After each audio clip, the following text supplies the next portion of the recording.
faut l'enfermer. C'est pas possible. Bonjour à toutes, bonjour à tous, bienvenue pour un nouvel épisode du podcast NBA Extra avec aujourd'hui à mes côtés Chris Singleton qui fait son retour dans le podcast. Ça faisait un petit moment qu'on vous avait pas vu. Hello everybody, ouais, je pensais qu'on me boulait un peu, donc peut-être, voilà, j'ai dit quelque chose qui n'allait pas, mais on sait que ça vient jamais de moi, ça. Mais non, évidemment, on est content de vous avoir, Chris. Bien dormi ? Pas beaucoup ? Pas beaucoup. Il y a eu petit match c'est hier. toujours le jour après le Super Bowl. Ouais. Donc heureusement que les Eagles, ils ont eu une bonne idée de faire un gros écart. Incroyable. Donc ça m'a permis d'aller me coucher plus tôt. Oui, c'est vrai. C'est vrai qu'on pouvait aller se coucher un peu plus tôt. On a vu du coup les Eagles de Philadelphie s'imposer assez largement. Bravo à Philadelphie. Il y a au moins une équipe qui fonctionne. Pas de repeat encore en NFL. Non, c'est trop compétitif maintenant. C'est vrai que Kansas City a gagné beaucoup de matchs de très peu pendant la saison. Ouais. Mais bon, c'était déjà bien d'être au Super Bowl. Ils ont tout tenté, mais Philadelphie avait vraiment l'équipe le plus fort, le plus équilibré. Ouais. Je regardais un petit peu justement pour faire la comparaison avec la NBA, la NFL, enfin tous les sports américains. Le three-peat, c'est quand même quelque chose de compliqué aussi en NBA à faire. Est-ce que tu te souviens les derniers à l'avoir fait aussi en NBA ? C'est pas les Lakers, non? Oui. Non, même d'ailleurs, Pat Riley, Kansas City, s'ils avaient gagné ce match, ils auraient été obligés de donner beaucoup d'argent à Pat Riley, parce que c'est celui qui a le logo. Ah oui. De three-peat. Ouais. C'est vrai qu'aujourd'hui, on se dit avec la compétition, c'est très compliqué. Hein. Je ne vois pas une autre équipe d'NBA vraiment gagner 3 titres de suite. C'est trop équilibré. Déjà gagner une. Un back-to-back, c'est déjà bien. Une, oui. Et alors un back-to-back, c'est pas non plus très, très récent qu'on l'a vu. Eh bien, partons sur cette NBA, sur cette actu. Alors, forcément, on va refaire un peu le résumé de la trade deadline. Enfin, pas tout le résumé, mais je voulais qu'on se remette sur les Warriors. Ouais. Et ce trade de Jimmy Butler qui a finalement réussi, après des mois de négociations à partir de Miami. Il rejoint donc Steph Curry et re-signe d'ailleurs une prolongation de contrat de 2 ans avec quand même 121 millions de dollars en poche. Yes. Les Warriors qui ont décidé de laisser partir Wiggins, Schroeder, Lindy Waters III. Alors, est-ce que Butler va propulser immédiatement les Warriors à un autre niveau ? On sait qu'ils sont 10e actuellement à l'Ouest. Un peu compliqué dans cette course au play-off. C'est la question que je te pose, Chris. Déjà, quand tu as vu ce trade, qu'est-ce que tu t'es dit ? Écoute, je pense que ce qu'on veut dire par respect, c'est que Jimmy Butler a un CV. Il a quand même amené Miami 2 fois en finale de conférence. Il était toujours reconnu comme un joueur qui élevait son niveau pendant les playoffs. Ça, respect. Mais ça fait quelques années maintenant que c'est plus du tout le même Jimmy Butler. Beaucoup d'absences, des blessures au mauvais moment. Il est dans une équipe de Miami qui est moyen. Ils sont 50-50, ils gagnent, ils perdent autant, et ça ne bougeait pas. Maintenant, est-ce que je crois que Jimmy Butler va changer les Warriors? Pas du tout. Je suis désolé, ça ne va pas bouger l'aiguille en haut. Les Warriors, je crois quelque part, même si Steph Curry a bien annoncé, et Steve Kerr a dit exactement la même chose, il ne faut pas qu'on fasse un trade juste pour faire un trade, perdre nos assets, nos jeunes, ceci, cela. Est-ce que c'est pas finalement un peu ce qu'ils ont fait ? C'est exactement ce qui est arrivé. Wiggins, pour moi, aujourd'hui, a beaucoup plus de valeur qu'un Jimmy Butler. Miami fait un très bon trade. Maintenant, Jimmy Butler, qu'est-ce qu'il va amener ? On sait que les Warriors avaient besoin d'un deuxième scoreur, un deuxième, éventuellement, shooter à 3 points, parce que Buddy Hield, il est aux abonnés absents ça fait depuis un petit moment. Elle est loin, Schroeder, c'était pas du tout la solution non plus. Donc, Jimmy Butler, pour moi, c'est pas la solution dans ce qui va mal avec les Warriors et qui va changer leur équipe. ils ont fait quelque chose, certes. Qu'est-ce qu'il va amener? Il va tout simplement amener, c'est un joueur qui va shooter beaucoup de lancers francs, c'est un joueur qui attaque le cercle, c'est un joueur qui défend voilà, durement, oui, ok. Mais est-ce qu'il va pouvoir porter les Warriors quand Steph Curry sort, quand Steph Curry n'est pas le focus de l'attaque? Je doute. Tu doutes de ça? Oui. Ce qui est intéressant, c'est qu'ils ont quand même un jeu qui est totalement différent et qui peut donc bien aller entre... Mais justement, c'est ça le problème. C'est pour ça. Jimmy Butler il n'est pas du tout conforme au jeu qui préconise les Warriors. J'allais dire même à l'ADN des Warriors. Beaucoup de mouvements sans ballon, les sorties d'écran. Jimmy Butler, c'est un joueur ISO. Tu mets sur un côté, tu lui donnes la balle, ou il recule, ou il attaque face, avec ses feintes, ceci, cela, qui fait très très bien. Hein. Donc, mais pour moi, je ne le vois pas du tout rentrer dans le moule des jeux des Warriors qui préconisent ce qui a été leur réussite et le basket qui aime Steve Kerr. Ouais. Mais c'est déjà un changement qu'on a vu avec le départ de Klay Thompson. Voilà, les Warriors savent déjà qu'il faut essayer de changer quelque chose. C'est ce qu'ils ont fait. Bon, alors c'est vraiment un all-in sur 1 ou 2 ans parce que Butler, il a quand même 35 ans. Oui, mais all-in pourquoi? All-in pour le play-in? C'est ça, c'est à peu près ce qu'ils ont comme équipe actuellement. Et c'est pas sûr qu'ils vont arriver au play-in. Je pense vraiment qu'ils se sont dit que Butler a l'expérience des playoffs et que ça va leur apporter quelque chose. En tout cas, j'essaye de trouver les points positifs qu'ils ont eu à ce trade. Je vois avec ta pioche, là, tu es vraiment en train de chercher. Ouais, j'ai un peu de mal, c'est vrai. Mais à un moment donné, il faut se dire, oui, il fallait faire quelque chose, je suis d'accord. Est-ce qu'il fallait lâcher Wiggins? Je suis pas si sûr. Certains disent pourtant que ça pouvait pas être pire. Parce que Wiggins, ça faisait quand même... Tu crois que Kuminga, c'est plus fort? Je sais pas, en plus oui avec Butler, là, on ça n'est va pas être encore... du tout. Moi, je pense que Wiggins a beaucoup plus de volume de jeu. Bien sûr. C'est un joueur qui peut mettre des shoots à 3 points. Mais on est d'accord qu'il y avait quand même un problème. Non, mais il y a un problème. Ça n'allait pas. Il fallait changer quelque chose. Je ne dis pas non plus que Butler est la solution. Non, c'est sûr qu'ils sont pas garantis de faire les play-in. Il faut bien se rendre compte ce que ça veut dire pour un franchise comme les Warriors, qui ont gagné tellement de titres, un Steph Curry, qui est en train de faire ses derniers tours de piste. C'est ce qu'on a voulu lui offrir. Ils ont envie de lui offrir une chance déjà de qualifier pour les play-in. C'était un peu ce qu'il y avait que ça aussi en magasin, entre guillemets, avec Butler. Ils ont essayé Kevin Durant qui, lui, finalement... Apparemment, il y avait Doncic. Hein. C'est vrai qu'il y avait Doncic, mais ils n'ont pas été mis au courant par Nico Harrison. Bon, oui, tout le monde croit ça. Donc, tout le monde croit qu'il n'y a que 2 personnes qui savaient. Bon, allez, on y va. C'est pas la première personne que j'entends dire non, que je refuse finalement... de croire ça, moi. Ouais. Attends, c'est le monde de basket, et comme le monde... Est-ce que tu penses, par exemple, que LeBron était au courant? Probablement. Tu peux pas avoir un joueur comme LeBron James, enfin, c'est mon avis, tu peux pas avoir un joueur comme LeBron James et pas lui parler de ce genre de trade quand même. Tu es en train de parler d'un truc choquant, un truc qu'on n'a jamais vu en NBA, un star de 25 ans qui se fait trader.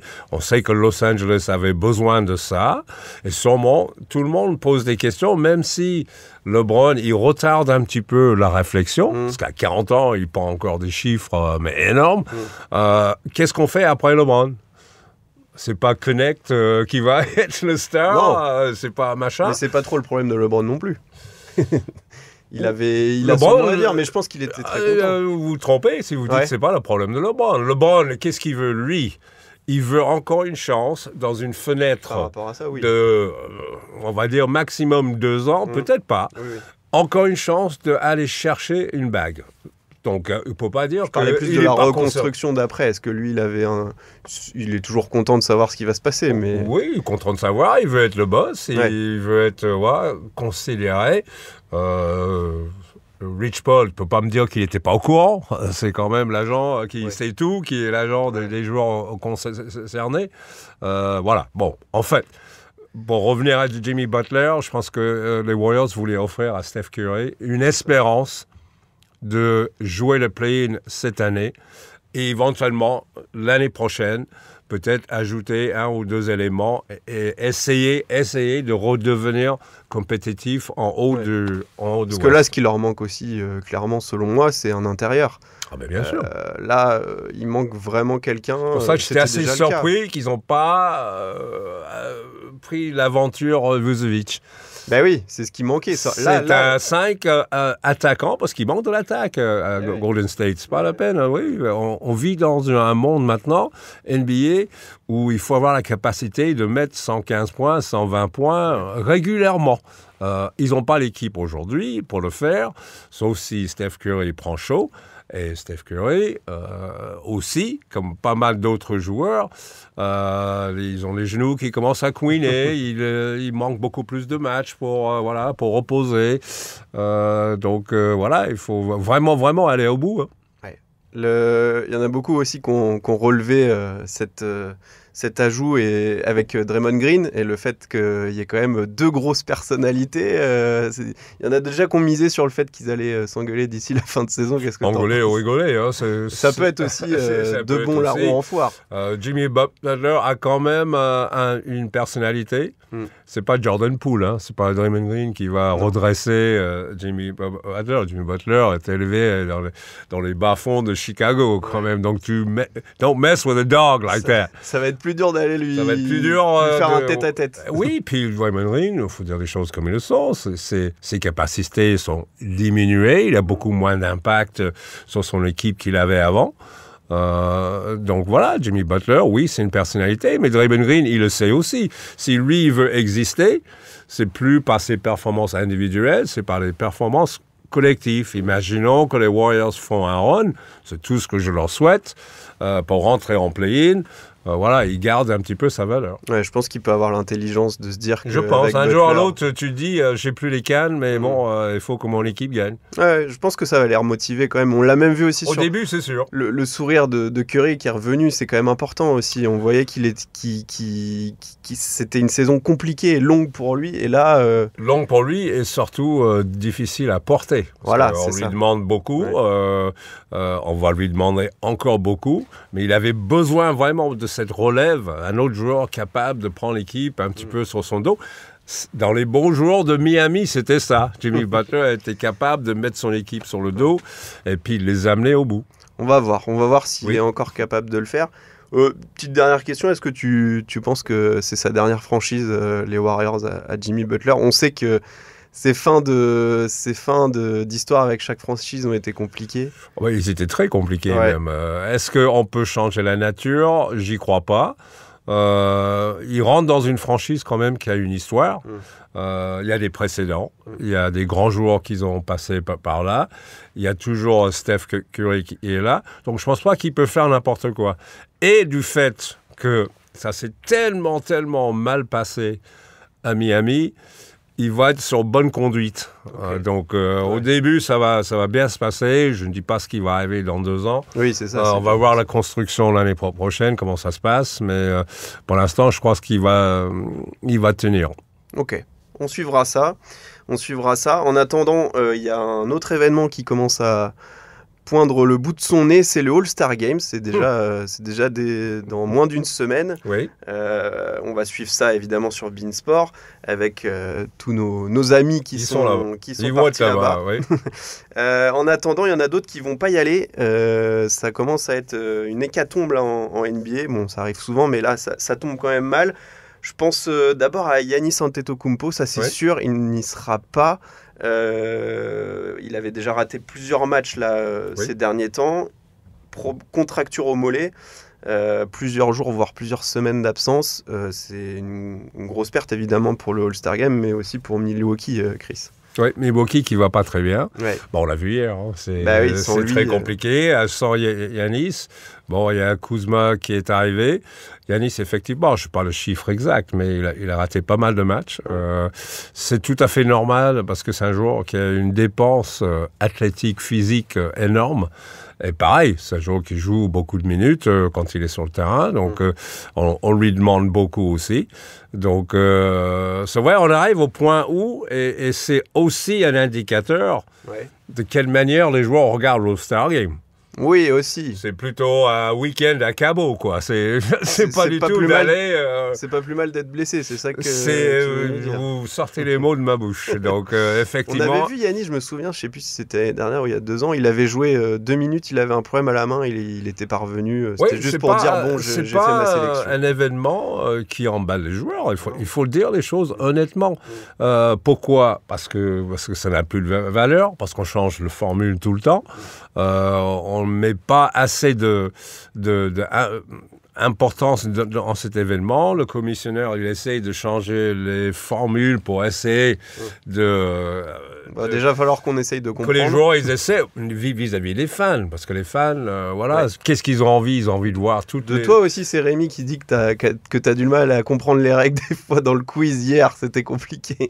Là, on va avoir, ça va être un sacré changement quand même d'avoir 4 équipes. Oui, c'est un sacré changement. Bon, c'est pas très compliqué. Hein. C'est juste... C'est un mini tournoi. Quoi. C'est un mini tournoi. C'est de mélanger les équipes. Mais moi, j'ai toujours dit, et je pense que on a déjà parlé avec Jacques de tout ça. Moi, je suis old school. Hein. Bah oui, Je oui. veux le Est-Ouest. Voilà. C'était Et revenu, puis, mais c'est vite reparti. Oui, c'est reparti parce que les joueurs, ils adhèrent pas. Et ça sera toujours ça le problème. Vous pouvez changer les formules tant que vous voulez.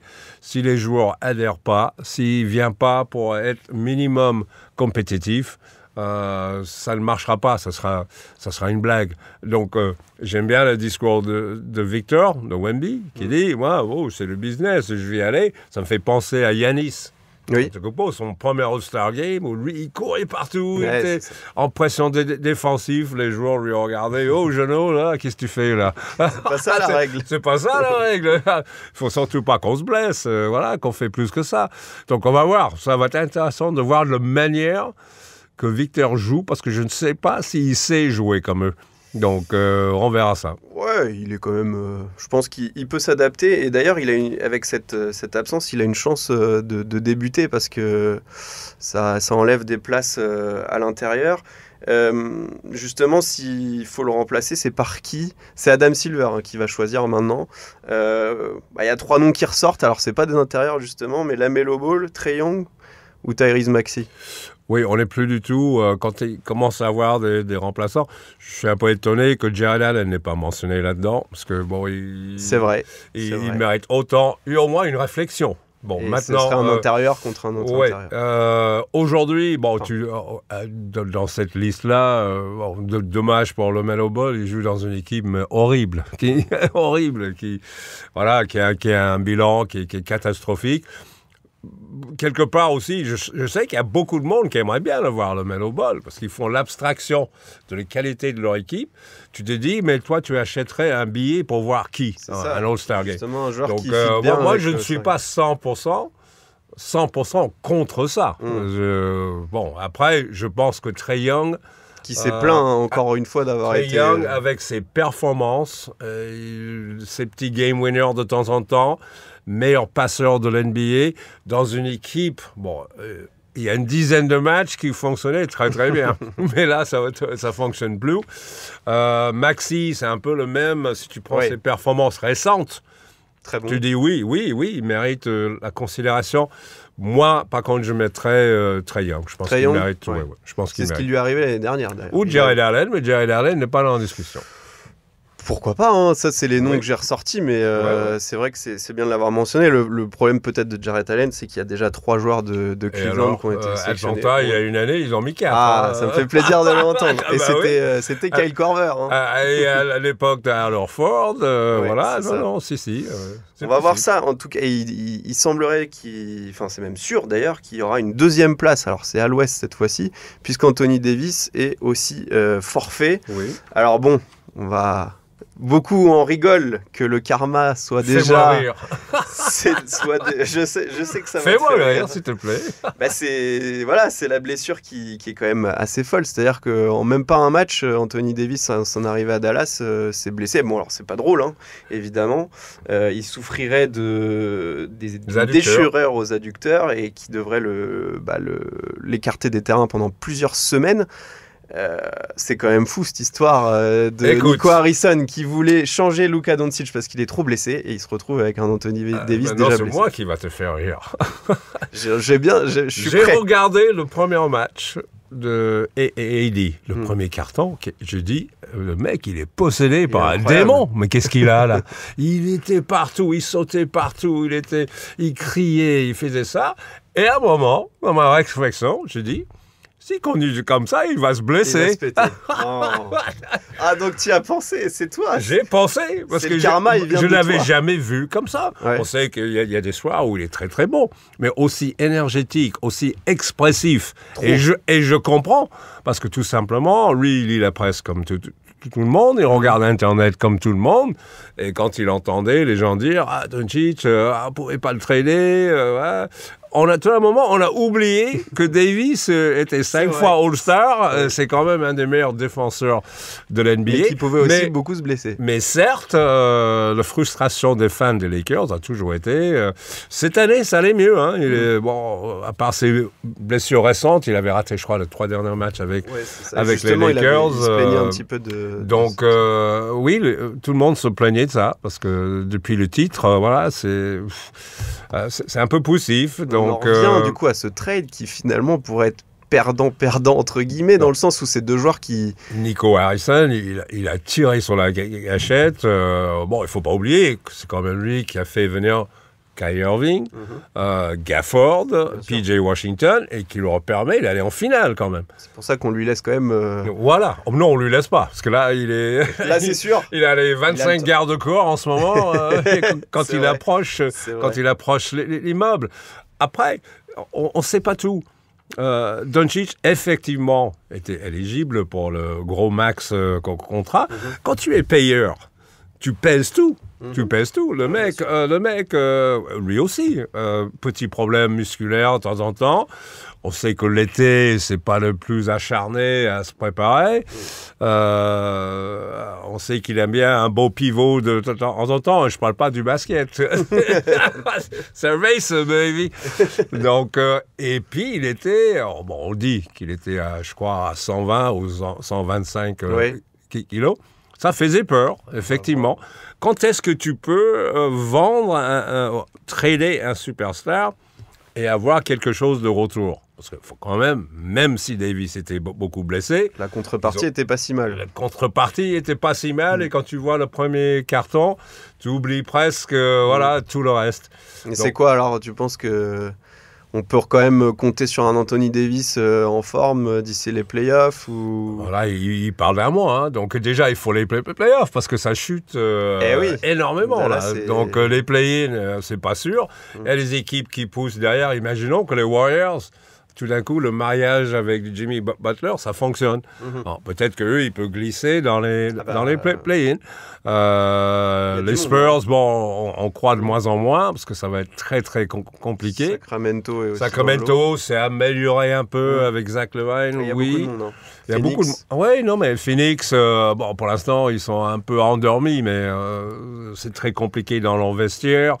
Kevin Durant, apparemment blessé aussi, donc avec la cheville. Donc c'est vrai que ça va être très compliqué pour Dallas d'y rester dans ces 10. Mais Doncic, quelque part, je peux comprendre que Nico Harrison a cherché à faire un coup. Et ses explications se tiennent aussi, l'histoire de la défense, d'avoir un meilleur défenseur. Si tu es un general manager comme ça, si ton coach est d'accord avec toi, c'est là que je ne comprends pas très bien la relation Nico Harrison et Jason Kidd, parce que lui aussi, ils disent que lui était dans le bois dormant. Quand on voit sa tête lors de la conférence de presse, on a l'impression qu'il n'était pas au courant. Non, mais à mon avis, il n'était pas au courant. Oui, lui, par contre, il n'était pas au courant. Est-ce que Nowitzki était au courant? Ça, c'est moins sûr. Je pense qu'il aurait dit à Nowitzki avant, il aurait dit à Jason Kidd. Mais si tu repasses les images du final, un peu. Oui, ils sont arrivés, beaucoup grâce à lui. Mais quand tu vois les images de finale où c'est un joueur transparent défensivement, c'est un joueur qui n'est pas assez costaud pour porter son équipe dans les moments comme ça. Un peu cramé aussi, tu peux dire, bon, nous, on sait que si on va arriver, c'est avec un secteur intérieur hyper blindé. et on va défendre comme des rats morts et puis essayer de gagner le titre comme ça. Klay Thompson va élever son niveau, peut-être il sera meilleur. Kyrie Irving va comprendre qu'il va être responsable, option numéro 1, redevenir le Kyrie Irving de Cleveland. C'est possible, je comprends la réflexion. De toute façon, pour finir sur ce trade, il faudra 7-8 ans pour vraiment avoir le bilan de ce trade finalement. Au moins jusqu'à temps je suis pas que aussi Doncic reste aux Lakers. Long distance, Ah je suis ouais pas d'accord avec toi. Non, mais Même si Dallas... les deux équipes, c'est les Lakers qui ont la vision long terme. Voilà. Eux, ils ont la vision. LeBron, on va lui donner 2 ans, encore deux ans pour aller chercher un titre. Mais c'est Doncic qui va être le nouveau star international des Lakers. C'est lui l'avenir. C'est pour ça que je dis qu'il faut du temps vraiment pour savoir si Doncic est capable de rapporter plusieurs titres aux Lakers. Non, mais, à mon avis, il faut que ça soit rapidement. Là, ça va être très compliqué, surtout après l'histoire du trade avec Charlotte. Oui, de Mark Williams. Qui est en échec sur son visite médicale. Oups. Ça, c'est encore une histoire. C'est une autre histoire. Ouais. Parce que maintenant, il faut aller chercher un jour. Et Mark Williams, c'était un peu le joueur idéal. Ils avaient pisté le pivot des Pistons. J'ai vu qu'ils avaient relancé la piste McGee, du coup, Javal McGee. Ouais, oh mon Dieu. Il y a Daniel Tice qui a été coupé. Oh, tu me fais mal là, avec ces noms. Quand tu imagines, tu es en train de parler de Tice. Ah ouais, mais là, on parle de Jackson Hayes pour l'instant en pivot titulaire. On bouge-trou maintenant en disant il n'y a personne, on va prendre ça. Ouais. Non, mais ça va être compliqué. Ça va être très compliqué, mais pour moi, les Lakers, c'est pas dans 5-6 ans. Hein. C'est cette année, on va voir. L'année prochaine et l'année après, ils ont à peu près une fenêtre de 2 ans. Pour aller chercher une bague. Bon, alors on se donne rendez-vous dans 2 ans. Voilà, tout à fait. Je voulais finir juste avec l'info là, qui est tombée aussi au niveau de l'infirmerie, celle de Joel Embiid, qui lui n'est pas blessé, il n'est pas dans l'infirmerie, même s'il en sort, et qui pourrait même y retourner très prochainement. Il a annoncé qu'il devrait sûrement se faire réopérer du genou, parce que on se souvient, ça fait depuis 1 an qu'il traîne cette blessure et qu'il a accéléré sa rééducation pour venir jouer les playoffs l'année dernière. On a vu dans quel état, et on l'a vu aussi dans quel état au JO. Il a voulu participer, il a remporté sa médaille avec Team USA. Mais voilà, c'est sûrement allé trop vite, et c'est pour ça qu'on a les résultats en ce moment. Chris, ça devient inévitable pour Joel Embiid de vraiment faire un vrai stop. On va faire le rewind, le playback d'il y a 2 mois, je crois, peut-être 2 mois. On m'a posé la question et j'ai dit, ça va mal finir cette histoire-là. Ouais. Il ne peut pas jouer. Il a un problème de genou. Et un grave problème de genou. Ménisque, mais bon, à mon avis, il y a du... ça doit être un Scrabble. Ça va être un Scrabble dans ses genoux. Donc, à partir de là, oui, effectivement, je pense qu'il a besoin de se faire opérer. Il a besoin d'arrêter, encore une fois. On a vu pendant les JO, effectivement, il ne courait pas normalement. Qu'il avait un jeune physique. Il avait envie d'être là. Bon, ça, tout à fait à son honneur. Mais physiquement, il aurait mieux fait de prendre l'été. C'est surtout en play-off qu'il a poussé, faire des examens. En play-off, qui était très intense. Le basket international aussi, ça use physiquement, peut-être des fois beaucoup plus que le basket NBA. Et puis, même là, d'avoir repris la saison bien après tout le monde. Mais quand tu vois le match de hier soir, tu vois qu'il est là, mais il court de ligne de 3 points à ligne de 3 points. On a l'impression que c'est le basket de 1930. Tu vois, il y a une équipe qui attaquait, une équipe qui défendait. Il n'arrive plus à faire toutes les courses comme il faisait avant. On le voit très peu en post-up. J'ai peur que ce soit dur de retrouver... le Embiid, même avec une grosse opération, c'est dur à savoir, mais... Quand on a vu le Embiid, quand il est en pleine saison où tout le monde parlait de MVP, effectivement, quand Joel Embiid est 100% ou 90%, il n'y a personne qui l'arrête. Il faut envoyer 2 ou 3, mais personne qui peut l'arrêter 1 contre 1, et c'est un monstre qui a un jeu intérieur, un jeu extérieur. Donc, à partir de là, est-ce qu'on va revoir le vrai Embiid? À mon avis, ça passe, oui, par une intervention quelque part. Essayer de rebooster un petit peu son genou.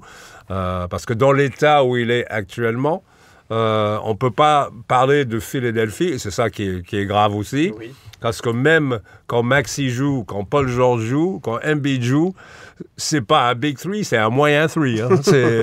Mais c'est terrible. C'est quand même fou. Hein, C'est un grand échec. Ouais, c'est un échec. Ça va être même dur d'aller en play-in ou... Pareil, oui. Je voulais finir avec toi, parce que j'aime bien parler un peu histoire. Je cherchais... 10 février, c'était il y a 14 ans, le 10 février 2011. Je ne sais pas si vous vous rappelez, les images nous avaient quand même marqué. C'était au TD Garden.